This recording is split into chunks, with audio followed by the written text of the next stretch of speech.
you cannot reap a harvest if you are not sowing seeds. And that is true also in the most influential institution shaping civilization right now, the universities. And so we literally have excommunicated the life of the mind. We've got this menace of mindless Christianity, a book that Mark Knoll, historian, wrote 30 years ago, I think this month, The Scandal of the Evangelical Mind. Yes. And he said that the scandal was that there isn't much of an evangelical mind, and that has not changed a lot.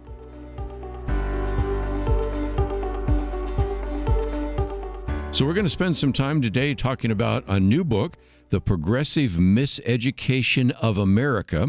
It's going to be an opportunity to look at a number of things. First, many of the issues that we address here on Point of View having to do with the idea of a sexualized culture and gender identity, the whole issue of race, and how a variety of different kind of woke ideas have made their way into the society.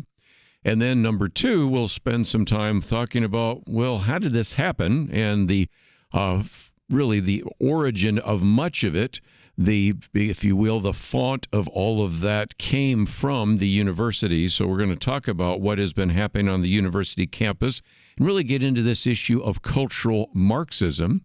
And then number three, well, then how do we respond? Because we are in the midst of a very significant revolution. How do we respond to it? How can Christians make a difference? And I think you will find this very helpful as we talk about the progressive miseducation of America, confronting the cultural revolution from the classroom to your community. And it is written by Dr. Corey Miller. He's been on the program with us before. A seventh-generation Mormon who came to Christ, has become a pastor, a philosophy professor, campus minister, and is the president and CEO of Ratio Christi. We have a link to that on the website. Author of a number of books, has his PhD from University of Aberdeen, and joins us now by phone. So, Corey, welcome back to Point of View. It's great to be back. Thanks. I appreciate what you guys are doing and letting me be part of it. Let's, if we can, talk about revolutions, because in some respects, you talk about a first and a second and then a third revolution. And so before we get into the specifics, maybe we need to step back and give you a chance to give us some overview. Yeah, using revolutionary language right now at this time, given what happened last week, it might throw people off. But I'm talking about an ideological revolution that has gone through the universities. I think a lot of people, maybe your audience is more familiar with it than others, an intelligible audience that understands where the universities came from, not just in the United States, but also in Europe. It was the Christians, really, who started, Oxford and Cambridge, came over here, the Puritans, the Pilgrims, launched Harvard, Princeton, Yale. I get into that in my book and draw out the history of the university, but because I say that we are no longer living in Grandma's America today, we are in a cultural revolution, and I say, look no further than the universities. People are often aghast at how awful the universities are right now. I mean, they know there are problems.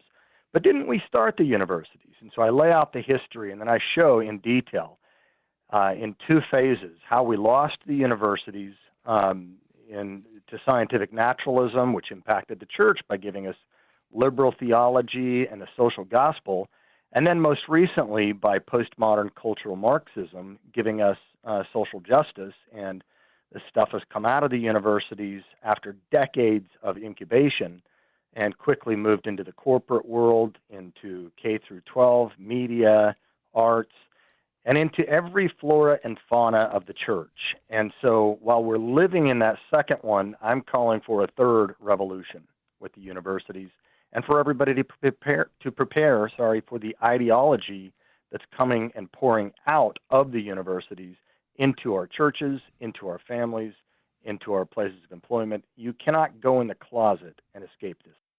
Might just mention for our listeners out there that maybe have a child or a grandchild going off to the university, you run into both. The first revolution, as you say, has a lot to do with naturalism. And classically, especially when I first started speaking in classes, those were individuals that were atheist, agnostic. They believed in naturalism, that nature is all that there is, didn't believe in supernaturalism. but they still held to a little bit of kind of a liberal ideology. There were times when I'd have a professor say, you've had a chance to hear from me. I wanted to give you a different perspective, even if I disagree with it, from Mr. Anderson. And that was something that at least opened the door for a while. You are well aware that the campus really started closing down a couple of decades ago because of that second revolution of what you might call cultural Marxism or postmodernism, whatever phrase you want to use, which argues that, no, we don't want to hear the other side. There's no value in that. It's actually coming from people that are oppressors and we're victims. There is really no reason that you should give an equal platform to those individuals. And so in some respects, today, a university situation may have a little of both, although I think the second group are beginning to have more of a majority on campus. And it makes it very difficult for what you do on college campuses, doesn't it? Yeah, I mean, it sure does, because the first group, even though it was focused on scientific naturalism, lasted about a century. We had to start our new schools like Wheaton and Calvin and Biola. That was what was happening at that time in Westminster. They dominated, and then their last 20 years, it was sort of the reign of terror, the French Revolution, with not Robespierre, but Richard Dawkins at the head.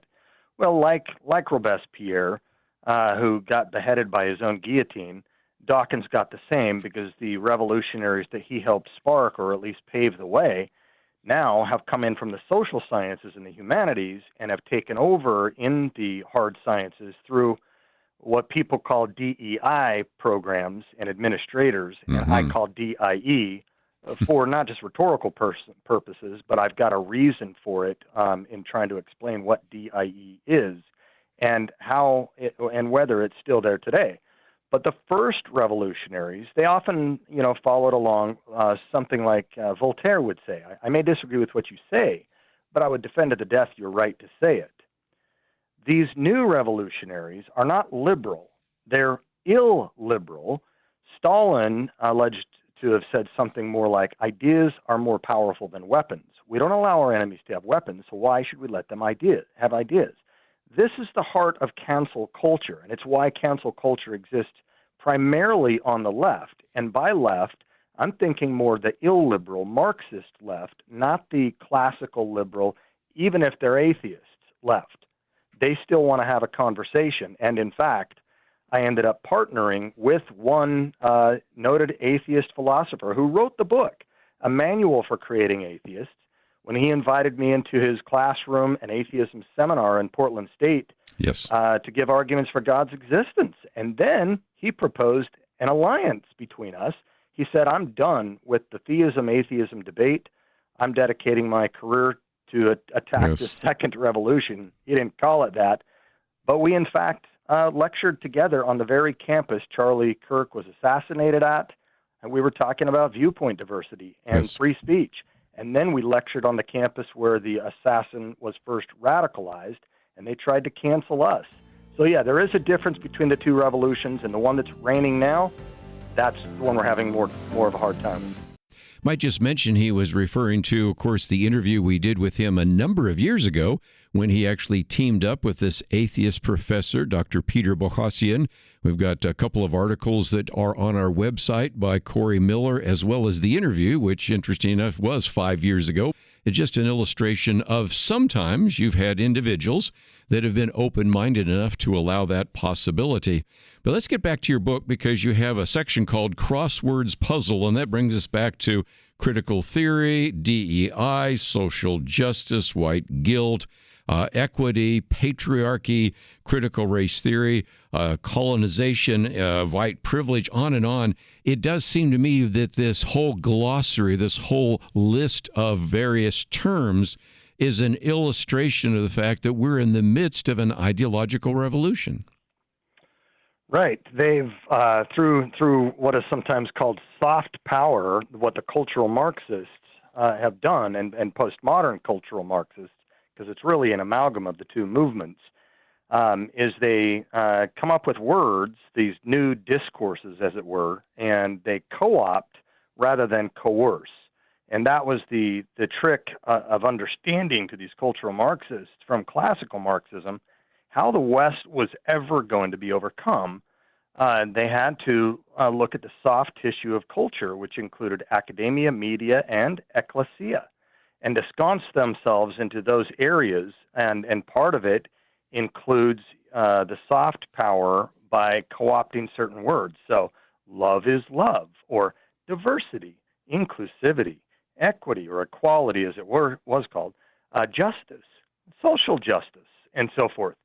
They start to co-opt the words they're often used, and then they smuggle into the community and they get the new meanings. And so they've got entire lexicons, right? There are speech codes, as it were, on university campuses, for example, of certain things you can't say.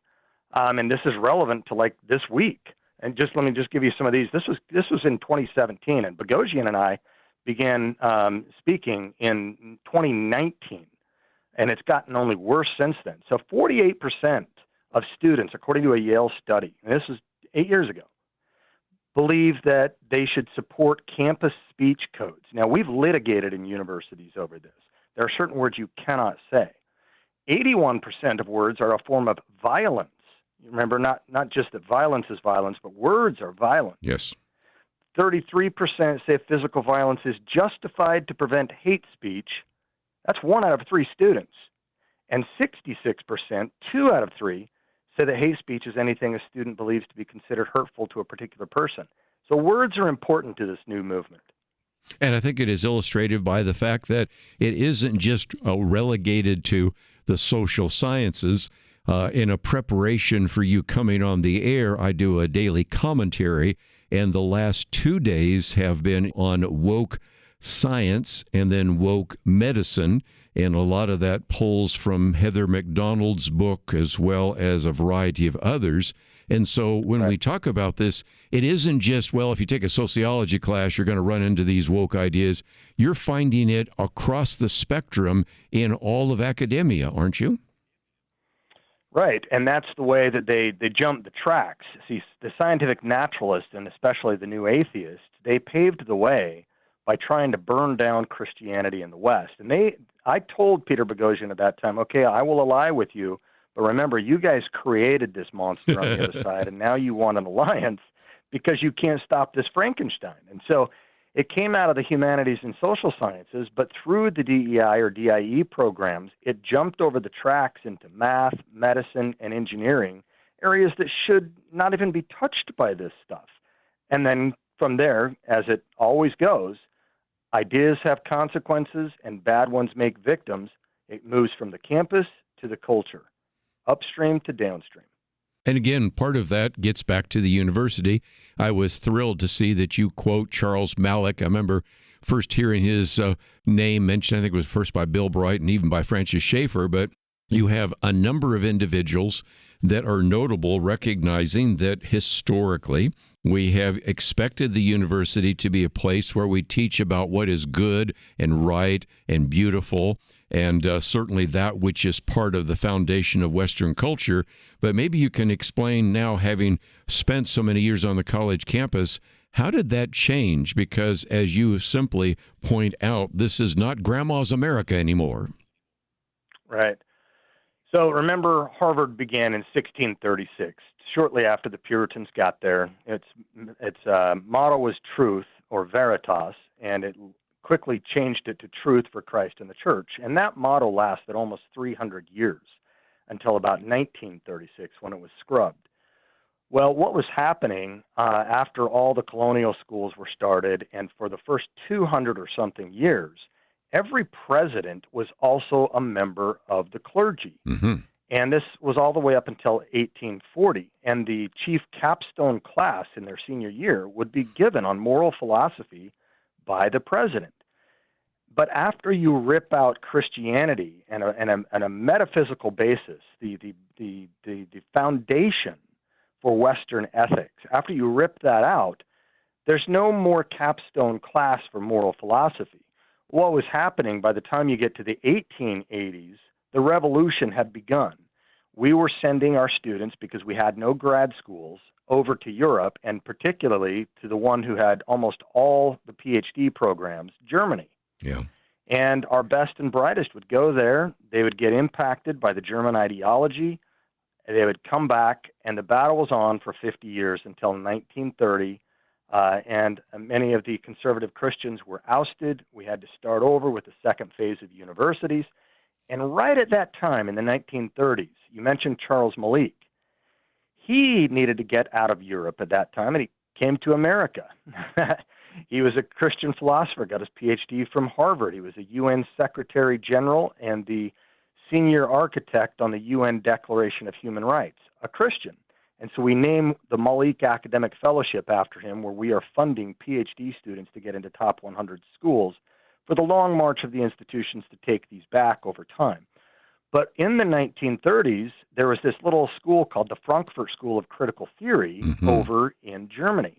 And that is neo-Marxism or cultural Marxism. And they were the ones now applying it to race, class, sex, gender, ethnicity, and so forth. And down below them in the Axis powers of Marxism was Antonio Gramsci, who never got out of prison, but his prison notes got mediated into the English-speaking world right here in my state of Indiana at Notre Dame by a Marxist professor with the name Joseph Buttigieg, father of Mayor Pete. Yes. And so these Axis powers of socialism or Marxism, they had to get out of town when the Nazis rose to power, the National Socialists, because these guys were globalists, not nationalists. They were all socialists. And they all came to American universities, to Columbia and Brandeis and UCLA. And then within 15 years from that time, the French, you might look at this as the Vichy government, the founders of postmodernism like Derrida, deconstructionism, right, or Lyotard, or Foucault, and so forth.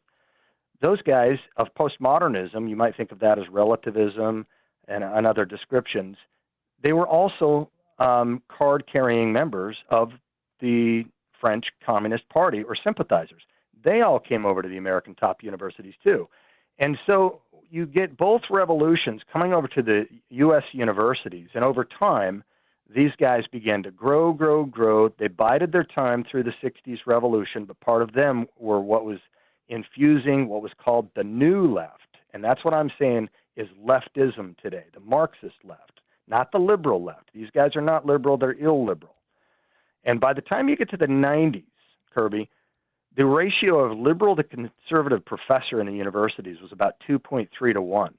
It is now 12 to 1. Right. For those retirement age, and 23 to 1 for those who just got tenure and have another 30 years ahead of them. And if you want to go to the top schools, the Ivy Leagues, it's 27 to 1. And just last month, Yale University gave their stats from their social sciences and humanities, 78 to 1. This is a virtual monopoly. And so we're sending our kids as fish in a barrel, and parents and grandparents are sending them in and paying for the apostasy of their own children. Wow. Hey there, Megan Kitchen here, creator of the Highlights podcast. Sorry to interrupt, but I would like to ask a small favor if I could. If you appreciate anything about today's episode or it enhances your own point of view, would you please let us know? You can do it easily by sending an email to podcastcomments@pointofview.net. When you email us your feedback, it helps me to create more episodes based on topics that help you and your friends discern a biblical perspective on the world. So, penny for your thoughts? Again, that email is podcastcomments@pointofview.net. Now, back to the episode. By the way, the foreword by Everett Piper has been on the program with us before. Just a great endorsement, and many other individuals that have endorsed his book, individuals that we've interviewed on this program, like Sean McDowell and Lucas Miles and John Stone Street and Frank Turek and Natasha Crane, just to mention a few. But I thought, Corey, for just a minute, we've been talking about what's been going on in the university, but you do sort of raise the question, what was happening with the Christians? And you even have a section, What Hath Jesus to Do with Knowledge? And I think it is fair to say that certainly the universities were overrun and Christians were kicked out. But isn't it also fair, and you can agree or disagree, but isn't it at least fair to say that sometimes there's got to be sort of an anti-intellectual bent in Christianity, and so we really weren't doing the kinds of things your ministry is doing in terms of knowing how to defend biblical truth. And it brings us back to why I certainly want to endorse your organization and endorse, for example, many of the people that endorsed your book that do the area of apologetics. Yeah, no doubt. During that time in the New England area, you also had other things going on. Charles Finney was around preaching, and he died in 1875. And a lot of the sermons were given were, emotional. People were drawn to conversions, and oftentimes without having an equipped mind. So we get the heart, we get the hands of Christianity. And, remember, I said around 1880 to 1930 was the time of the university takeover for the First Revolution. Well, D.L. Moody is also around that time, and he gave a famous statement, "Don't polish the brass on a sinking ship." Mm-hmm. In other words, souls are going down, just get the souls off. And so since then, we've focused on Harvest Crusade after Harvest Crusade after Harvest Crusade, trying to win souls. But as every farmer knows, you cannot reap a harvest if you are not sowing seeds. And that is true also in the most influential institution shaping civilization right now, the universities. And so we literally have excommunicated the life of the mind. We've got this menace of mindless Christianity, a book that Mark Knoll, historian, wrote 30 years ago, I think this month. The scandal of the evangelical mind. Yes. And he said that the scandal was that there isn't much of an evangelical mind, and that has not changed a lot. So we have been focused on the hands of Christ and the heart of Christ at the expense of the head of Christ, and so we have literally lost our minds, lost the universities, and it's impacted the churches as well. Might just mention, too, we do have a link to your website, and you can find out more about local chapters, professors, high school, kind of the global impact and the rest. Of course, we also have information about the book, and if you find it in your local bookstore, great, but we know that sometimes it's difficult, so if you'd like to get it in paperback or Kindle, it's published by our good friends at Harvest House. I think you will appreciate that as well. Well, by now, some people are thinking, all right, I know we got a problem. You didn't have to convince me, and I recognize maybe even if you use big words like postmodernism or cultural Marxism, I'm not sure what's going on, but it seems to me that a lot of people right now are thinking, well, what about the third chapter then? Because you're talking about, the third section, I should say, a third revolution, and that is how we should respond. And one of the quotes comes from James Davidson Hunter, To Change the World. It's been many years since we've had him on, but he talks about the fact that cultures change from the top down, rarely if ever from the bottom up. And so winning a soul here or there is good, but if the collective force of the culture is against you, you really have to recognize how important it is to make an impact in media and in the universities. And that's certainly the ministry that you have, isn't it? Yeah, that's right. And I think, if we look at the history of revivals and things like that in America, going down to Azusa, to Asbury, to Yale, and other places, these are usually connected to college campuses. And it goes back even further to Dr. Martin Luther, Professor Martin Luther in Wittenberg at the Protestant Reformation.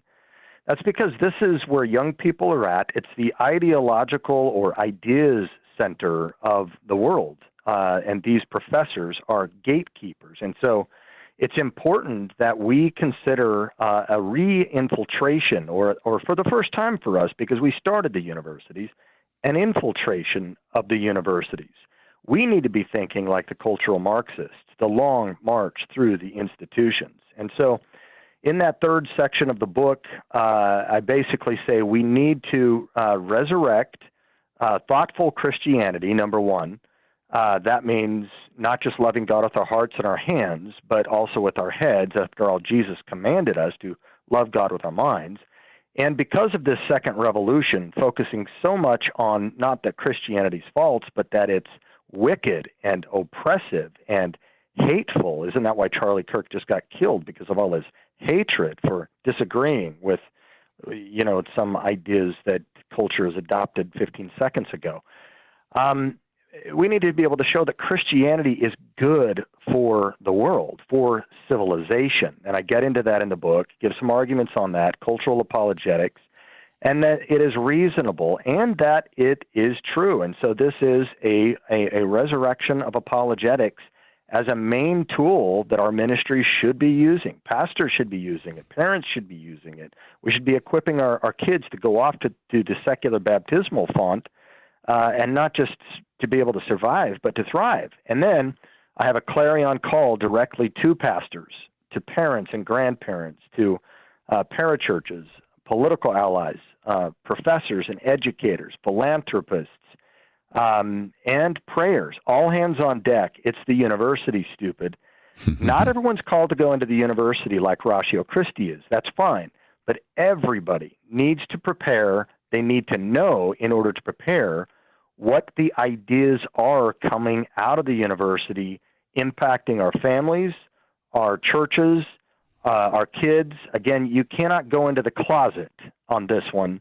And they're coming into the closet through iPhones, through their friends, and other means. And so, we wonder why so many parents, we're seeing a phenomena that, typically conservative Christian parents are starting to go progressive, because so many of the kids are trans kids now because of the social contagion. The rhetoric, again, that the left likes to use is, Mom, Dad, would you rather have a living daughter or a dead son? You choose. And so the parents are forced to then compromise just to keep the life there, and they start to move into progressive Christianity. They start to deconstruct as well. And so the entire church is starting to move left. And this movement has infiltrated the churches, the campus ministries, the Christian academic societies, and the seminaries. The barbarians are no longer at the gates, Kerby. They're in the citadel. Yep. And they have tenure in many cases. Let me, for just a minute, come back to something you just mentioned in passing, because if you could even take part of this book out and make it a small book, it would be valuable, because you have the chapter on, is Christianity good for the world? Is Christian belief reasonable? And is Christian belief true? And each one of about 20 pages, and it really answers some important questions. I thought we just mention the first one, because I've had, Corey, people on this program, individuals been doing apologetics for maybe decades, saying, it used to be when I was on a college campus, I would start with making the case for whether or not it was reasonable to believe in Christianity, or even whether or not Christianity was true. But I've had to back up, because so many of them have bought the argument that God is not good, that Christianity is evil, and I've had to really address, as you do in chapter 10, is Christianity good for the world? And it does seem to me that that's one of those new issues that we're going to have to address in the future. Yeah, that's right. It's not your typical existential argument for God's existence, asking the question, does God exist? It's an axiological argument, asking, would God's existence, should he exist, be something you would want? Is it desirable? Are there features that come along with God's existence that make the world a better place, versus if God didn't exist, it wouldn't have these features? For example, the sanctity of human life. Peter Boghossian at Princeton, a university I'll be lecturing at on this in February, he wrote the book, The Unsanctifying of Human Life, and that is, since we now know that God doesn't exist, we can no longer rely on this fundamental moral principle that has guided Western civilization, the sanctity of human life. And look at the results of that. Why is the assassination culture predominantly on the left, the culture of death, and so forth? Conservative Christians are the ones who adopt. Conservative Christians are the ones who have a culture of life. Wow. It's because beliefs precede behavior. If you find yourself maybe knowing or thinking of somebody that needs to hear this, think about passing it on to them. Of course, we have some links there so you could let them know about the existence of this book, and you will probably hear about it again, because I'm planning on taking some very great insights on so many of these 300-plus pages and using them in some of my commentaries. But I thought, Corey, for just a minute, your chapter on All Hands on Deck is something you were alluding to, that one of the hands on deck should be parachurch and campus ministries, pastors, church leaders, and churches. And I thought we'd start there, but later you want to talk, of course, to parents, grandparents, and even philanthropists and donors. But since we have a number of pastors and Christian leaders listening to Point of View, what would you say to them? Well, there are very good pastors and Christian leaders, and there are very poor ones. When we look at the information coming out in our Christian sociological studies of those who hold a biblical worldview, the Worldview Project, we saw that in 2022, only 6% of Americans hold a biblical worldview. And that isn't as technical as you might think. It's like, you believe God exists, all humans are sinners, the Bible's God's word, Jesus is the only way, absolute truth exists. 6 or 7 different things. Only 6% in 2022. In 23, it dropped down to 4%. 37% of American pastors hold a biblical worldview. But I guess there's reason for optimism because 51 to 50% of evangelical or non-denominational pastors hold a biblical worldview. That's reason to celebrate. That's a major problem. Too many of our churches are caught up in skinny jeans and fog machines or whatever the latest fad is, rather than equipping our people for works of ministry through Christian thought, through strong biblical sermons, Bible studies, good discipleship, and apologetics. Apologetics needs to be a factor in today's discipleship, in evangelism. As 1 Peter 3:15 says, you've got to be prepared to give an answer to everyone asks you, to give the reason for the hope that's in you with gentleness and respect. That's a command. We see the head, the heart, and the hands there. And so for pastors, we need to be equipping these parents. It's a rough time for parents, too, because both parents are working now. It's a hard economic situation. Part of it's been brought on maybe by feminism. Part of it's been brought on by careerism. There are now more women who are enrolled in undergrad, graduate, and PhD programs, and the average first birth of a woman in America today is now age 30. That's got its own demographic problems, but they're being influenced by these universities as well. But it's hard to make it out there, and so parents are exhausted, and they want to sometimes be tempted to hand their kid off to the youth pastor. No. At best, that should contribute to what you're doing. But these are your kids. Train them up in the way they should go, and when they get older, they get conscripted to work for the other side. That's actually what's happening when they go off to the secular baptismal font. So, look, if pastors got a lot to do, parents have a lot to do, then partner with organizations that are already doing it and can provide easy resources. There are tons of organizations I mentioned in the book that are doing it. We are one of them. And we have, for example, Kerby, these booklets. You had mentioned booklets, I think, a moment ago. We have these booklets. It's a product line from Ratio Christi, over 50 of them by scholars like William Lane Craig and Stephen Meyer, and a ton of, they're all written by PhDs at the 11th grade reading level, 25 pages, digital or printable, on everything from the problems of science, the history of the Bible, why God allows evil, to the now cultural apologetics, race, class, sex, gender, ethnicity, and so forth. And for example, the one who wrote the one on transgender not only has a PhD, but also was transgender. The one who wrote it on homosexuality not only is working on her PhD, but was lesbian. The one on Is Christianity a White Man's Religion? Not only was black, but he's still black. Ha ha ha.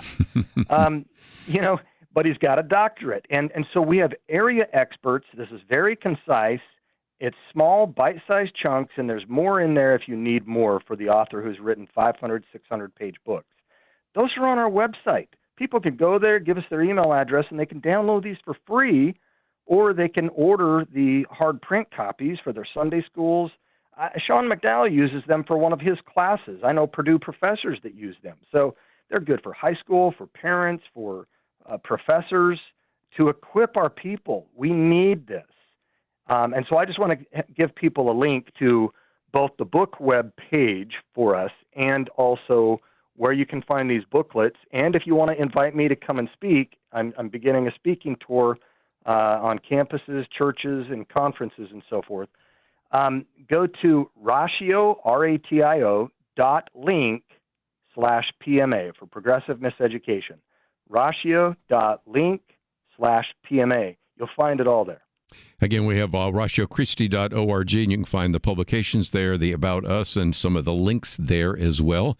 And I just think it's a great organization that people need to know more about. And, of course, one of the things you also say near the end is philanthropists and other donors. The sad reality is, and Corey, you know this only so well, we oftentimes have people that can raise great amounts of money for evangelistic crusades, and as great as that is, and as important as that is, we have to also recognize how the life of the mind and these issues is really very important. And so I think that's one of those things where, again, we can not only be praying for you and inviting you to come and speak, but we should also and need to also address some of those issues, because if we do not, we're really not going to be able to make the kind of impact that we need to make and really begin to turn the culture around. So if nothing else, I would highly recommend that people go to the website, and we've provided that on the website. And again, the book, The Progressive Miseducation of America, Dr. Corey Miller has been with us, and it is published by Harvest House. And it's always been great to have you on the program, and I look forward to the next opportunity. Hey, thank you so much, Kerby, for providing the opportunity, the platform to tell people about what the problem is going on in America and what the solution is. Well, hope you appreciated the conversation we had here today. For more information on what we talked about, check out the links in the description of this episode or go to our website, pointofview.net. If you like this episode, follow us, tell a friend, and rate us so that we can continue bringing you the best highlights from Point of View. We'll see you next time right here on Point of View Highlights.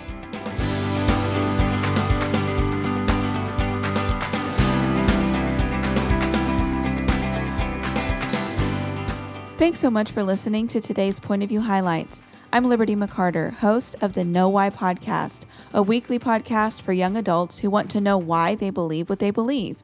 If you have young adults in your life who would like more meaningful conversations like this, send them over to knowwhypodcast.com. And we'll see you next time on Point of View Highlights.